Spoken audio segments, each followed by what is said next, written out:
Audio testing, 1, 2, 3. Lights on, camera rolling, and action. Welcome to the Scaling Creator Podcast, the one-stop shop that explores problems, solutions, and stories for business-minded creators. I'm Soren Dickens. And I'm Eriksen Dickens.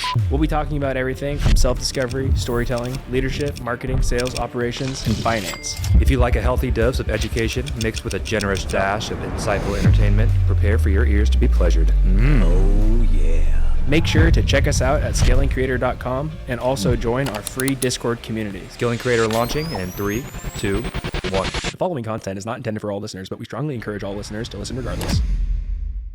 All right, welcome back to the Scaling Creator Podcast. I'm Soren Dickens, one of your hosts. I'm here with Eriksen Dickens, the co-host here on the Scaling Creator Podcast, and we are in the production van, as you can see. And today is going to be a really unique episode because we're going to be talking about one of the reasons why we got into filmmaking to begin with, and the projects that we wanted to be working on when we first got into this filmmaking game. Now, in the early days of Platinum Peak, our video agency, we were doing a variety of different types of projects, but the projects that we were really looking forward to doing the most were documentary projects, and specifically documentary projects about individuals. And the process that we loved the most was digging into those individual stories, similar to how this podcast digs into our story and how we've been building our agency. This episode's going to be talking about how we've spent the last 8 years telling stories, digging into other individual stories, individuals who've become sports celebrities, individuals who have built massive business empires here in the United States, and a few other types. So, with that being said, Eriksen, take it away. Looking back on it, it's pretty cool to see where we started in terms of, shooting out of a dorm room, right, at Cal Poly when we were down there and first starting off and, okay, what are we really going to focus on here? We're doing a bunch of different jobs, but even in the beginning, it was like we wanted to tell stories about people. And we figured that the one way that we can really cultivate our skills is if we just went at it with a documentary, right? Documentaries are like the pinnacle of storytelling, journalism. It really hones in your skills of your capabilities in terms of crafting a legitimate story, pulling from different mouthpieces of how to craft a story all together. And so we wanted to test ourselves, I remember. And so I remember our first documentary project, we just went for it. I mean, it was to this day, one of the biggest scale, in terms of scale and scope of the project was his legacy, the one we did about our dad, our childhood, et cetera. And we probably interviewed, 25 people for that. And it took us all summer to shoot. And we just figured that if we went for it like that, this is only going to make us more powerful storytellers. And so something about that earlier on in our journey, it helped us. It really laid the groundwork for our capabilities now. I mean, if you think about documentaries, all of them we've done since then. I mean, we weren't getting paid for these early ones, but we still busted our ass to make these documentaries because we knew that it would lead to something. We just felt that we have a passion for this and we have a skill set. And after each documentary we made, we realized it more and more. It was coming to fruition. I mean, after his legacy, we did one OKG about the football team, the community of our hometown. Then we did one on a successful golfer in the area. And now she's, quite successful influencer out of the UK. We did one on an entrepreneur with cerebral palsy, dirty toes. We did one on remember Chuck, the Magic in the Lane, the Olympic-bound swimmer, an AI pioneer in the early days. And that led to our award-winning documentary, actually, Two Magic Drops. Remember that whole experience? Yeah. Two Magic Drops was a great experience. A little bit different than a personal story. Had a broader scope when it came to the subject matter, but to the core, it put us in the field to explore a story and to really put a story together in post-production, which is another piece of documentary filmmaking. You go out and you can find all the pieces that you think you need to come home and realize that maybe you don't have everything that you need, and then you have to go back into the field or find the right people to have that commentary on the story. So that's the cool part about documentary filmmaking is you can have the storyboard beforehand, you know where you want the story to go, but once you go out and shoot it and you collect all the material, oftentimes the end product is really crafted in post-production because you can never really anticipate what an interview subject might actually end up saying. You can do all the prep beforehand, but you never know exactly what you're going to get. That's challenging as a filmmaker, and that I think made us a lot stronger as storytellers. But yeah, long story short, I mean, doing all these documentaries in the early days, it started to like lay the groundwork for us in terms of we have something here, you know, and that is what cemented the foundation in terms of one of our current focuses, which is the legacy documentary offer. We were lucky to do a documentary that really encompasses our legacy documentary offer that took us 2 years to make. You know, one of the most rewarding experiences, I think, in my life in terms of a project, in terms of the experience. But I think first and foremost, we should probably elaborate a little bit about like what exactly is a legacy documentary? You know, why is it important? What's the value in it? And I think as a filmmaker explaining this, I'm coming from the perspective of working with a lot of businesses where when our agency is having conversations with businesses, oftentimes we're looking to solve a problem using video. In our agency specifically, we're working with sales teams, marketing teams, and operational teams. And our passion from the get-go has always been documentary filmmaking. And we realize that it's really hard to sell a business a documentary where we can't tie an ROI to the project. And it's really hard because they're really expensive, they're really long process, they're really long productions, they require a lot of resources from within the business. We looked at what we were doing in our agency and we saw the opportunity to just take a step outside of the agency and look at who has stories that need to be preserved in a way where their legacy is told for generations on generations. And oftentimes those people who have those legacies, everyone has a story, but it seems that the people whose stories need to be preserved the most are people who are passing on assets or passing on massive estates. They're passing on more than just their story, but they want their story to be at the core of the direction that that estate goes. So when we talk about legacy documentaries, we see that they are most impactful when you are talking to people who have a massive legacy to pass on beyond the stories that were told around the campfire growing up. Right. And then oftentimes, like, these are people who have gone through a lot of adversity and obstacles, and to get where they are now, they have a noteworthy story to tell. And there's a huge emotional appeal to this as well for these people. Like Soren, like you were saying, it's like these kind of videos, they're not exactly always tied to a type of ROI. They can be positioned in that way, but this is for people to really show their value, show what they've accomplished to their kids and then their kids' kids and, you know, their closest friends, and they want their legacy to be remembered and the impact that they've left behind. You know, what is that impact? How have they affected their friends, their family, their business associates, their customers, whatever it might be. And so we leaned into this niche of like, this can actually be something very beneficial to these people. And so we started to like dive in. I remember we spent a lot of time developing our formula, right? So, okay, a legacy documentary, what does that really entail? And so we developed the storytelling formula that we use, which are these 7 pillars, right? So there's the history of the person. What's the backstory that we can explore that's correlated to where they are now? Then there's the passion. You know, what drives this person? What's their motivations? Where does he get his fuel or her fuel? Then there's the process. What is their tested process? How'd they get to where they are? Then we go to the obstacles they face. And this is always a fun one because everybody has obstacles, whether they're internal obstacles, external obstacles. And so we use all that as the proof of them overcoming those things, right? So you can only get stronger through adversity. And so that's something that we really like to highlight in these films. After that is obviously the successes. This can be their personal successes. This can be their professional successes. Then their impact, right? How they impacted people. What's the mark that they have left on this earth, right? And then there's the future. What's their plans? What are their goals going forward?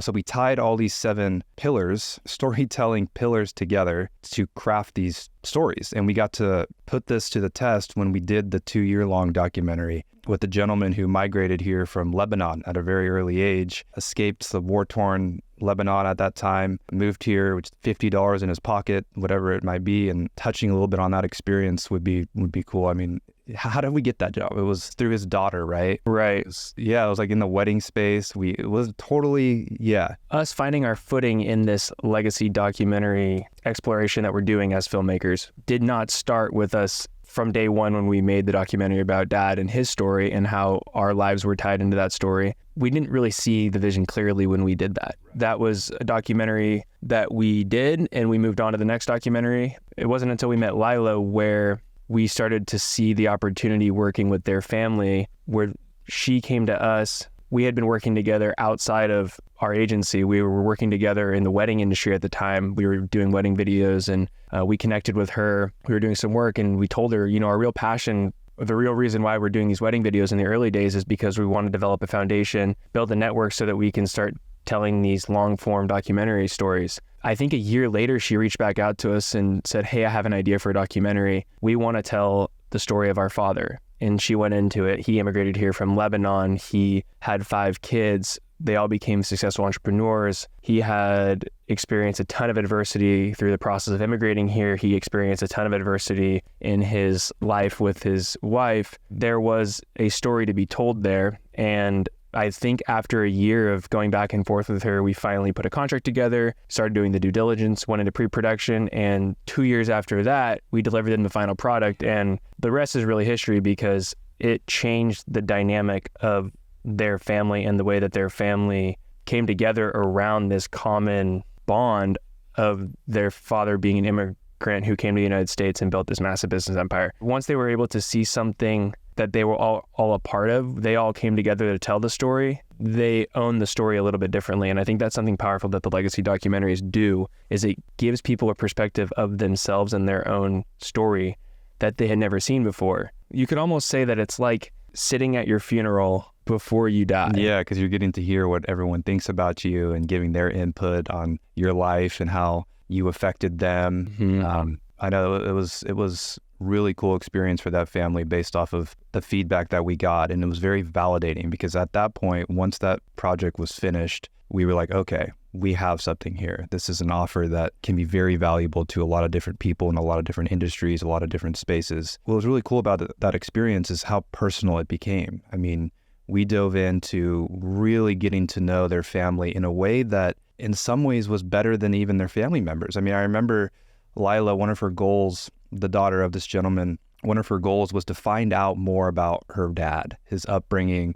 really get in there, peel him back, because this gentleman, he's a little bit more reserved. It took him a while to get warmed up to us. So there was a lot of attention paid to the pre-production process of really digging in there, gaining his trust, figuring out what are the important elements of his life, what needs to be told to propel this narrative forward. Who can we pull from his circle, right? Who are his work associates, who are his personal associates. So crafting a robust picture of somebody, it requires a lot of due diligence beforehand. And, after a while, it's like we felt like we were family with this family. I mean, they even told us that at the end, that we have such a good relationship with them now because of the time that we spent with them, that they consider us family, which is actually really cool. And I remember Delilah at the end of it, when it was all said and done, she said that it was almost like, it felt like a therapeutic process for her dad, especially because it's like he got it all out finally. And he spent so much time talking about his traumas, his past, his desires, that it felt very cathartic for him. And she saw like an increase in his moods, his energy,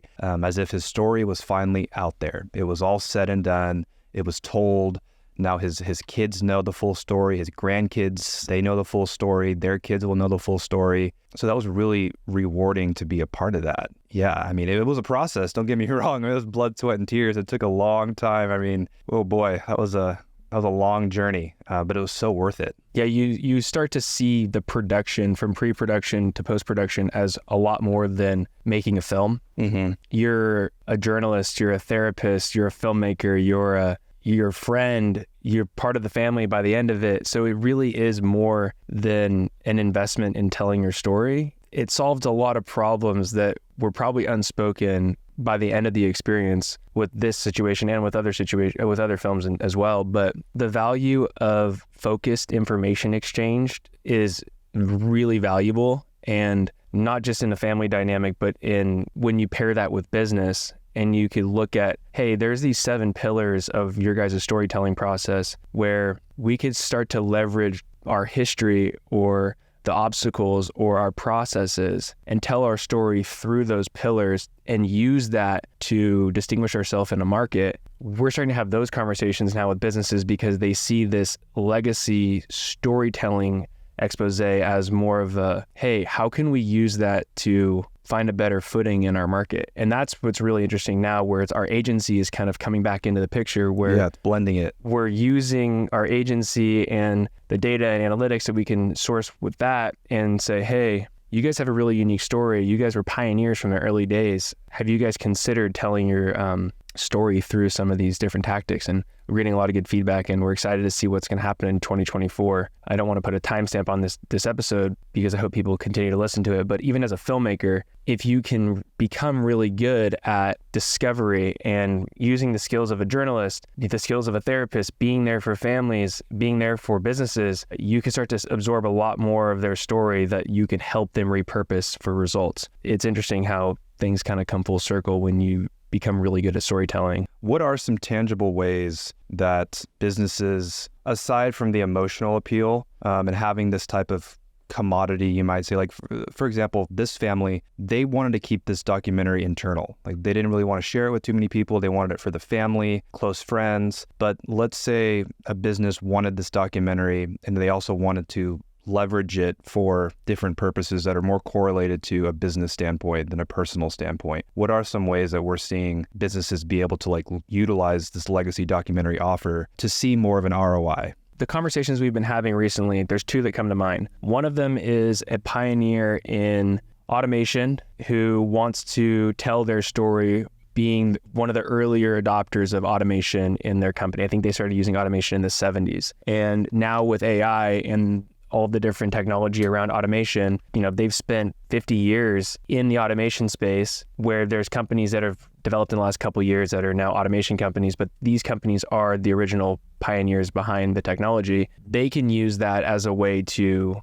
almost 50 years later come in and show all these new companies, like, we were the original innovators. We have the best talent. Come work for us. Oh, wait, now it's a recruiting tool, because people who might be in the automation industry, they might not even know the stories of some of these companies that they're applying to work for. That's one way that the company could be using that to find the best talent. Another way would be on the environmental side of things. For corporations, especially in the United States, it's really important that your vision, your future, the impact that you're making as a corporation is really highlighted. There's an opportunity for businesses to showcase the impact that they're making, whether it's the social impact or the environmental impact, in the process of telling their story from the early days to current day, how they've maintained the integrity behind their vision. And that's something that we're also having conversation with the companies about, is how can we be showcasing the impact that we're making, whether it's projects, whether it's different foundations that they're setting up. We've talked to people they're putting scholarship programs together in a variety of different ways. But your story at the end of the day, and as businesses start to consolidate and things become more and more competitive and we push towards a more singular corporate structure, businesses that tell their stories are going to be the ones that last the longest. People are so drawn to stories. I mean, there was this one scientific fact or whatever, it's called like neural coupling or something like that. And it pretty much proves the point that if you're telling a story, the audience will automatically resonate with you more, as opposed to you just telling them information or giving them a stat. They'll start to, their brain actually starts to mirror the brain of the storyteller. That's the power of story. And that's why story has been around for so many years. It's like the original universal language. We all have that commonality in a love and an attraction towards stories. It's really fascinating, and leaning into that as a business, you're only going to get your message across in a much more effective way. And that's one thing that we also found out throughout this journey of the legacy documentary offer, is how to package the information within a story more effectively, right? Like, we've run into a few people who are like, okay, a 45-minute documentary, an hour-long documentary, that sounds awesome, that's great, but will people actually watch it? And so that gave us the idea, okay, well, what about packaging the legacy documentary formula in terms of like mini deliverables as well? Social media content, smaller deliverables that can be retained a little bit more easier, digested easier, because people's attention spans these days, they suck, right?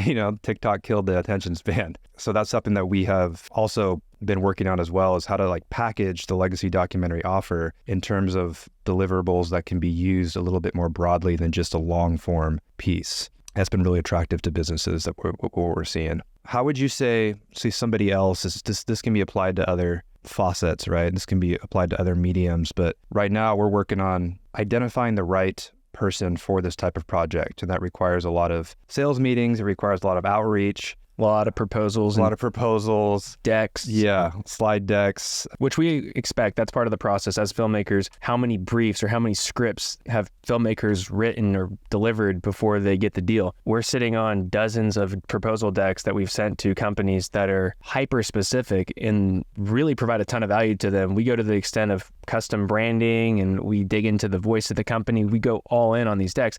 But at the end of the day, one of those companies will probably circle back around one day and say, hey, you guys gave us this proposal a couple years ago. We've been sitting on it. We have the capacity to do this now. Let's move forward on something similar. We know that that's coming because we put the legwork in and we're able to do that with our agency and having the scale that we have in our agency. You have to show these businesses that you're invested in them before the contract is even signed, right? So the amount of effort and time you put in to a deck or a project overview before they even get on a call, that's going to only play to your benefit later on, because like you said, they'll remember that even if they necessarily they're not ready to move forward right now, the chances are you're going to be top of mind if this type of opportunity, if this type of interest comes back to them later. They're going to remember that personalized deck they got and the time and effort you spent even before they were on the call. And so that's been part of our learning journey as well, tweaking our sales process going forward. But yeah, I mean, we can't stress that enough as business owners, as sitting down for sales calls is just like, really, you can't just show up without any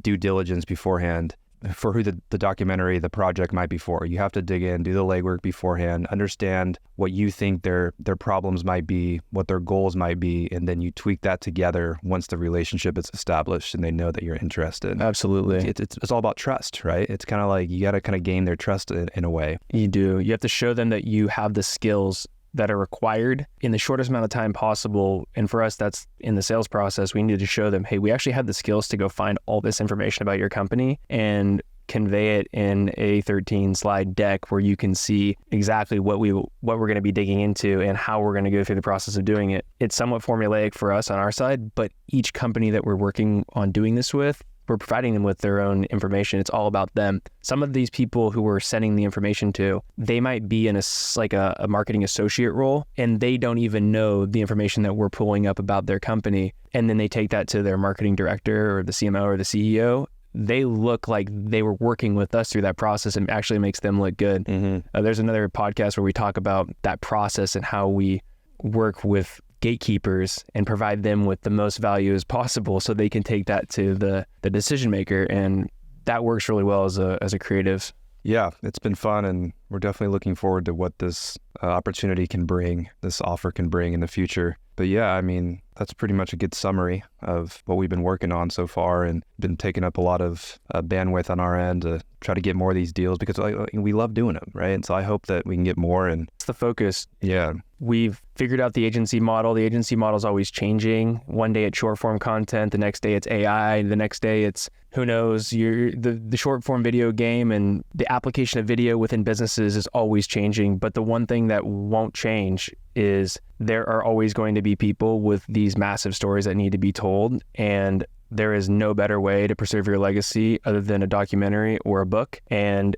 if you're in the process of writing a book, you should be making a documentary side by side, because the easiest way to do that due diligence in the process of writing a book is to go collect all the interviews that are necessary. And we won't dive into it in this episode, but there's something we're doing in our agency where we can actually take those interviews and database them in a way where we can readily access any of that information. So as a creative or as someone working with us in the process of telling your legacy story, we have all the information. We do all the legwork. The past project we just talked about, they're taking the entire documentary and writing a novel. Yeah. He wants to write a book about his life, and he wants to use a documentary as like the skeletal frame for that and go into much more detail in the fleshed out book. So cool. He actually wanted me to help him write it, which is cool, because that tells you right there, he trusted us so much by the end of the process that he wanted me to help, because we did such a good job in terms of pulling that information out of him and making him see things a different way. And he's like, help me with the book too. And I was like, oh, we'll see. I got to touch base with him to see if he's actually rolling forward on that. But we did talk not too long ago, and his plans were definitely to write a book, and I hope he does. I hope he's an amazing story. All right, guys, thanks for listening to the Scaling Creator podcast. Today we talked about our passion as filmmakers and the pursuit of telling these legacy stories that we've been working on. Check us out at scalingcreator.com. Follow us on Instagram at scalingcreator.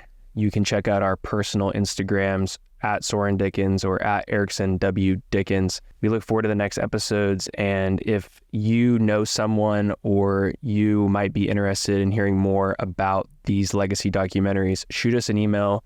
We'd be happy to hop on a call and chat, send you some more information, and we look forward to the next episode.